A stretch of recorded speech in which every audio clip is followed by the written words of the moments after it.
Le SUV de taille moyenne BZ4X était le premier véhicule électrique conçu spécifiquement par Toyota. Il a reçu des réactions mitigées lors de son lancement initial en 2022, mais il est tout de même devenu l'un des 3 modèles les plus vendus de son segment en Europe.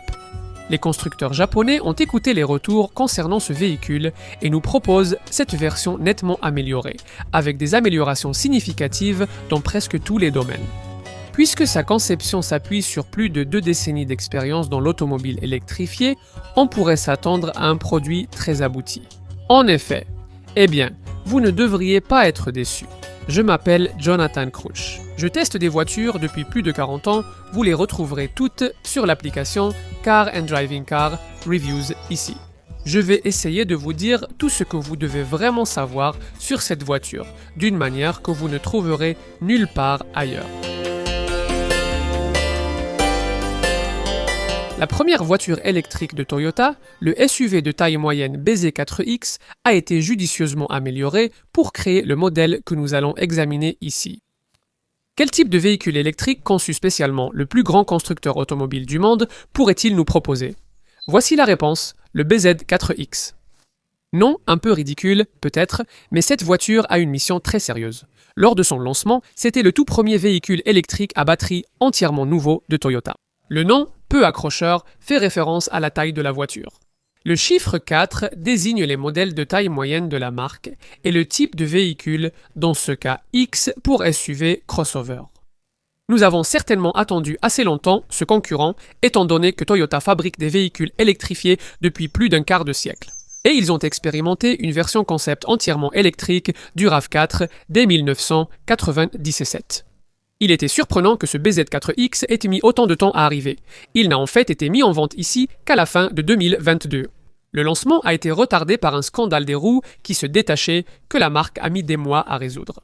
Et les ventes initiales ont été ralenties par une gestion de batterie trop conservatrice, ce qui faisait que la voiture sous-estimait son autonomie réelle, un problème aggravé par un chauffage d'habitacle initialement inefficace. Mais d'ici 2025, Toyota avait en grande partie résolu la plupart de ces problèmes et était prêt pour la mise à jour de mi-parcours que nous allons examiner ici. Introduite en même temps qu'une nouvelle carrosserie Brake Touring supplémentaire pour l'année modèle 2026. Vous pouvez en savoir plus sur ce type de véhicule électrique de taille moyenne en téléchargeant l'application Car and Driving. Et si vous vous intéressez spécifiquement à ce BZ4X, il vous faudra rester avec nous pour notre essai unique, le test routier Car and Driving. Pas mal de choses ont changé mécaniquement avec ce BZ4X, mis à jour par rapport à l'original. Presque tout est différent. La batterie, les onduleurs, la suspension, le châssis et la direction. Pas de demi-mesure. Ensuite, il y a différents groupes motopropulseurs disponibles qui sont tous équipés de nouveaux essieux électriques censés offrir plus de puissance avec une meilleure efficacité. Pour la carrosserie SUV classique, on commence avec une nouvelle version d'entrée de gamme à traction avant, qui dispose d'un seul moteur de 165 chevaux alimenté par une batterie de 57,7 kWh offrant une autonomie de 441 km. Maintenant, cette version de base atteint les 100 km/h en 8,6 secondes pour une vitesse maximale de seulement 140 km/h. Cependant, la plupart des gens choisiront un BZ4X avec la batterie plus grande que nous testons ici. Désormais évalué à 73,1 kWh et disponible soit en traction avant, soit en transmission intégrale à 2 moteurs, la version à un seul moteur en traction avant développe 221 chevaux et offre une autonomie de 566 km. Avec une accélération de 0 à 100 km/h possible en 7,4 secondes et une vitesse de pointe de 160 km/h si vous choisissez la batterie de 73,1 kWh associée à la transmission intégrale à 2 moteurs plus lourde qui ajoute un moteur supplémentaire de 117 chevaux à l'arrière, l'autonomie tombe alors à seulement 470 km. Mais comme la puissance passe à 338 chevaux, c'est un grand bond par rapport aux 214 chevaux de la version originale à 2 moteurs de ce modèle. Le temps pour passer de 0 à 100 km/h descend à 5,1 secondes. Il convient de préciser que la version alternative, le BZ4X Brake, utilise une batterie légèrement différente de 74,4 kWh. Une version Touring à traction avant associe cela au moteur habituel de 221 chevaux, mais la version Touring à transmission intégrale à 2 moteurs développe plus de puissance que n'importe quel Toyota électrique à ce jour, soit 376 chevaux. Pour les 2 carrosseries, les versions à 2 moteurs ont la transmission intégrale. La marque a développé ce système avec Subaru, il s'appelle X-Mode et il est censé offrir au BZ4X ce que la marque appelle des capacités de conduite tout-terrain parmi les meilleures de sa catégorie. C'est sans doute ce que Subaru estimait nécessaire pour leur version de cette voiture, la Solterra. Les versions à double moteur disposent de modes de conduite X-Mode baptisés neige pointère ou neige profonde, boue, qui confèrent à ce véhicule électrique un niveau de capacité inhabituel, sur les surfaces glissantes. Il y a eu quelques modifications de tenue de route sur ce modèle mis à jour, centré sur des ajustements du faux châssis avant et l'ajout de colle supplémentaires au sol pour augmenter la rigidité du châssis. De plus, les ressorts, les amortisseurs, les silent blocks, eh bien, ils ont tous été recalibrés pour rendre la conduite plus confortable, surtout pour les passagers arrière. En plus, des mesures ont également été introduites pour réduire encore davantage le bruit et les vibrations afin d'offrir un habitacle encore plus paisible. Que vous choisissiez votre BZ4X en traction avant ou en intégrale. Vous vous attendriez à des réglages du freinage régénératif sélectionnables, qui peuvent désormais être actionnés par les palettes au volant, fonctionnant selon 4 niveaux. Et qui incluent toujours une fonction de boost de la régénération, qui ralentit votre progression lorsque vous relâchez l'accélérateur jusqu'à 0,15 G, récupérant ainsi plus d'énergie pour recharger la batterie pendant que vous conduisez. Cette Toyota en a besoin, étant donné que son autonomie reste loin d'être la meilleure de sa catégorie. Mais en termes de raffinement et de qualité de conduite, elle reste au niveau des meilleurs. Il existe désormais 2 silhouettes de BZ4X. La plupart des gens opteront pour la version SUV standard que nous essayons ici, mais vous pouvez également discuter avec votre concessionnaire d'une variante Break Touring qui ajoute 140 Nm en longueur, 20 km en hauteur et une sélection d'éléments robustes. Ici, même si nous nous concentrons sur ce modèle SUV grand public, il est certainement différent du SUV habituel de cette taille chez Toyota, le RAV4 à moteur thermique. Comparé à ce véhicule, le BZ4X est plus lent de 73 mm, plus étroit de 90 mm et plus bas de 36 mm. De plus, il a des porte-à-faux plus courts et, surtout, il bénéficie d'un empattement plus lent de 160 mm. La silhouette, plus longue de 46 mm, est également plus anguleuse. On peut dire que le changement visuel le plus frappant de ce modèle restylé réside dans ces nouveaux passages de roues noires brillants, qui enveloppent des jantes plus aérodynamiques de 18 ou 20 pouces. D'autres différences importantes se trouvent à l'avant, où le projecteur principal a été déplacé des blocs optiques pour venir s'installer juste sous le bord avant du capot. Et la signature lumineuse Hammerhead est désormais reliée par une barre lumineuse centrale. En plus, le pare-choc inférieur a été élargi. Bien sûr, comme d'habitude, ce qui est plus important, c'est ce que vous ne pouvez pas voir. Le soubassement est maintenant plus lisse et sur les versions qui n'ont pas de béquet monté en hauteur. Le bord supérieur du béquet arrière a été relevé de 5 mm et l'enjoliveur arrière a été rapproché du niveau de la vitre arrière. Comme auparavant, sous la carrosserie se trouve la plateforme de véhicules électriques ETNGA de Toyota, partagée avec Subaru et utilisée par le modèle concurrent Solterra de cette marque rivale. Les principales mises à jour de ce BZ4X amélioré se trouvent cependant à l'intérieur. Si vous connaissez l'habitacle des premiers modèles BZ4X, vous remarquerez immédiatement la différence avec cette version révisée. Il y a un nouveau tableau de bord ultra fin avec une finition mate, ainsi qu'un écran central d'infodivertissement de 14 pouces façon Lexus, qui a été agrandi par rapport à l'ancien de 12,3 pouces juste devant le combiné d'instruments compacts. Près du pare-brise, le petit écran de 7 pouces est toujours présent, mais il a maintenant été repositionné au-dessus du niveau du volant. Toyota a repensé la console centrale, qu'ils appellent désormais l'îlot numérique, et elle dispose maintenant de 2 chargeurs de téléphone sans fil. De plus, l'habitacle bénéficie d'un système de climatisation plus compact et économe en énergie, de nouveaux matériaux de sellerie recyclés et d'un nouveau système d'éclairage d'ambiance à 64 couleurs. Sinon, les choses restent globalement inchangées. L'absence de boîte à gants est censée créer une sensation d'espace, mais malheureusement, on ne la remarque pas vraiment, parce que vous êtes coincé par cette console centrale surélevée. En dessous, l'espace créé par l'absence de tunnel de transmission libère un rangement ouvert, bas et peu profond, que vous n'utiliserez pratiquement jamais. La disposition du volant et de l'écran d'instrument pourrait demander un petit temps d'adaptation, mais vous apprécierez la position de conduite surélevée façon SUV, même si les sièges avant manquent un peu de maintien. Comparé à certains concurrents du segment, l'intérieur ne donne toujours pas vraiment une impression de haut de gamme. Mais la qualité et l'ambiance sont bien meilleures que sur la version originale, grâce à la suppression de la plupart des éléments en piano laqué de l'ancien modèle. Le plastique noir brillant, un système multimédia plus grand et des commandes de chauffage et de ventilation plus intelligentes contribuent également à cette amélioration. Quoi d'autre?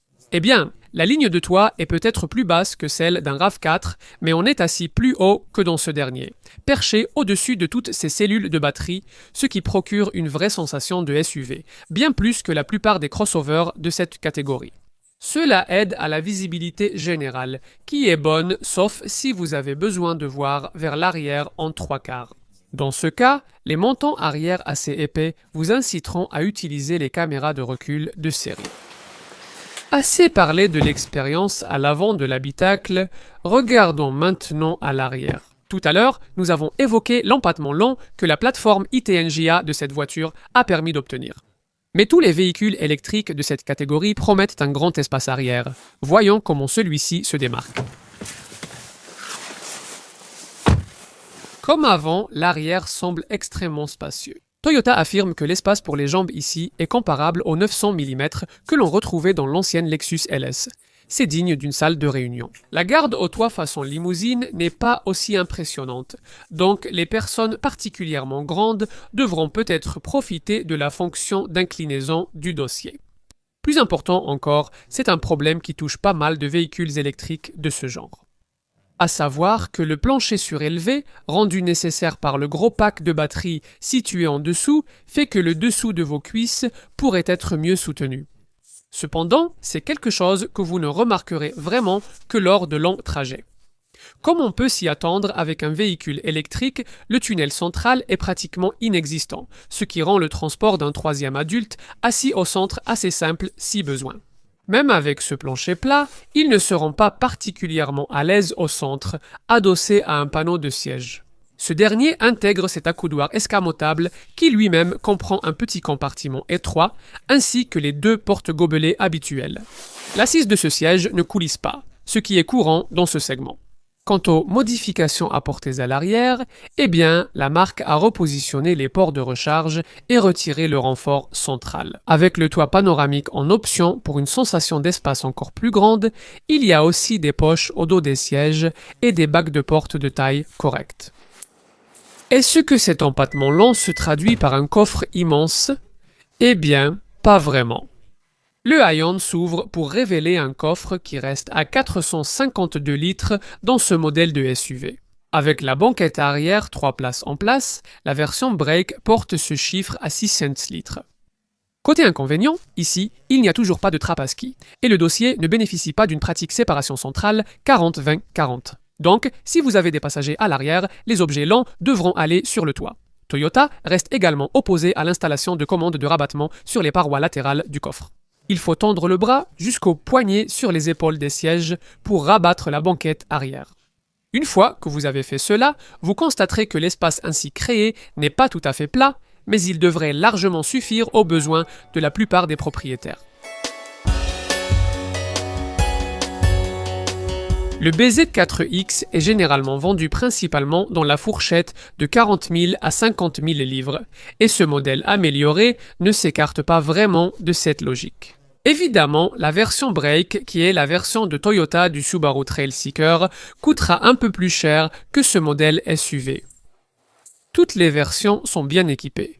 Le point d'entrée de la gamme BZ4X révisée est la finition de base Icon. Les nouveaux équipements comprennent 2 chargeurs de smartphone sans fil dans la console centrale, un écran multimédia de 14 pouces, un éclairage d'ambiance dans l'habitacle et des passages de roues en noir laqué piano. Les autres spécifications incluent le chauffage des sièges avant et du volant, un haillon électrique et un système de surveillance des angles morts.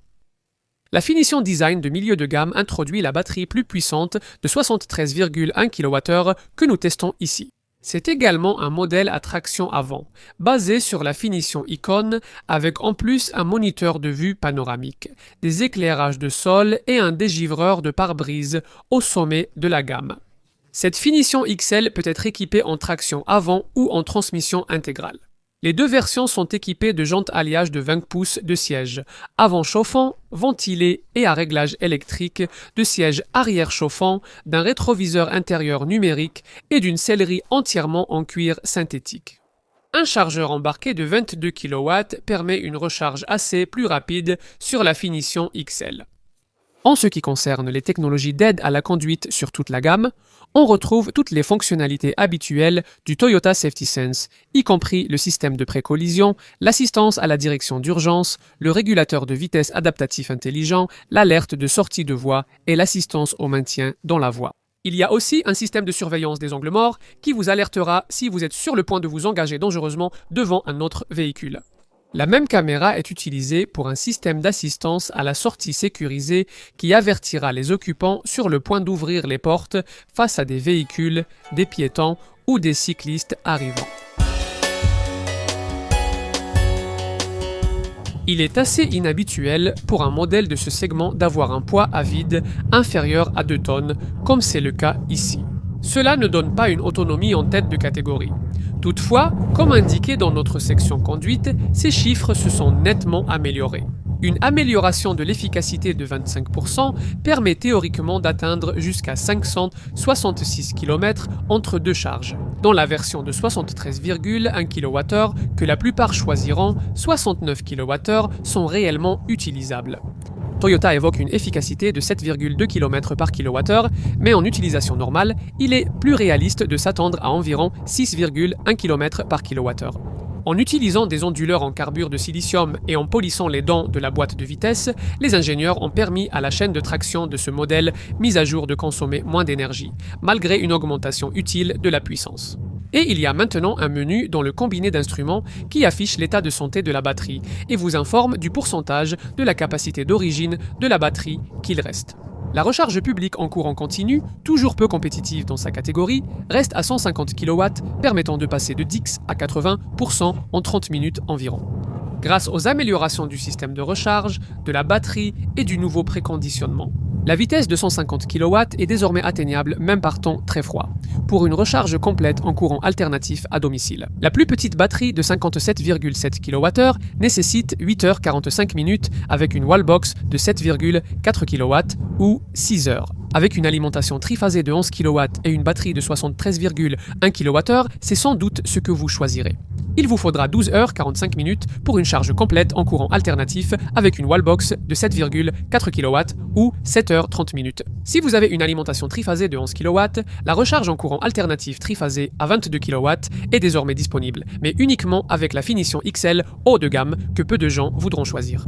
L'entretien doit être fait chaque année ou tous les 16 000 km, ce qui est assez fréquent. En revanche, comme pour toutes les Toyota, la BZ4X bénéficie d'une garantie de 3 ans ou 100 000 km que les propriétaires peuvent prolonger gratuitement grâce au programme Toyota Relax. Il suffit simplement de faire entretenir le véhicule dans un centre Toyota agréé. Vous bénéficiez ainsi d'une année supplémentaire et de 16 000 km de couverture, jusqu'à ce que le véhicule atteigne 10 ans ou 160 000 km. La marque affirme que la batterie conservera 90% de son autonomie pendant les 10 premières années de vie, grâce au refroidissement par eau des cellules. C'est inédit chez Toyota, avec une gestion thermique active de la batterie qui renforce durabilité et autonomie.